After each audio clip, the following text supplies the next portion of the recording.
St. Patrick, whose life was a true adventure for God, is much more than just green beer and leprechauns, even though Guinness can be delicious.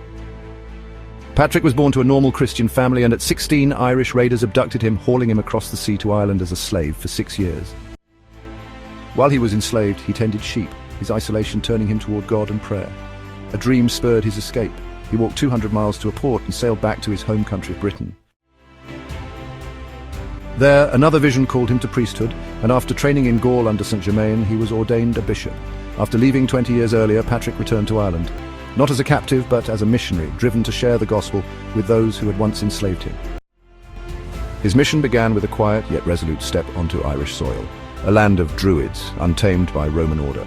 Patrick arrived with little more than faith, his shepherd's staff a symbol of his past and purpose. He settled first in the north, where he built a simple church, a foothold for his work. Word of his return spread, and curious locals gathered, intrigued by this man who spoke their tongue, learned in captivity. He preached in homes, churches, and open fields, telling of a God who offered redemption, not wrath. His approach was gentle but unyielding. Patrick's early efforts focused on the common folk, farmers, herdsmen, and women who wove tales by the fire. He listened to their stories, then shared his own, a slave turned servant of God. His use of the shamrock, a humble plant, to explain the Trinity struck a chord, its 3 leaves on one stem mirroring their own reverence for nature's mysteries. Soon, small Christian communities sprouted, linked by trails he walked tirelessly.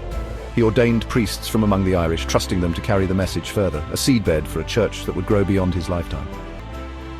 Miracles trailed him like shadows. On a hill during Easter, he lit a pashal fire, its glow defying a ban by local powers, a beacon of divine favor that silenced protests. Pursued by foes, he and his band slipped away, cloaked as deer bounding through the woods, a marvel of God's protection. Once offered poisoned food, he prayed, and the poison lost its sting, his calm faith a shield. He also is said to have banished snakes, a demonic and pagan symbol from the island. His mission wasn't without resistance. Druids and chieftains constantly threatened and challenged him, yet Patrick pressed on, confronting them with words, not weapons. He baptized thousands, some say tens of thousands, over decades, his feet wearing paths across Ireland's green expanse. His confessio, his memoir, reveals no pride, only gratitude for a life redirected by grace. The stories of his miracles stir awe, but it's his persona, humble, brave, and tethered to hope, that endures.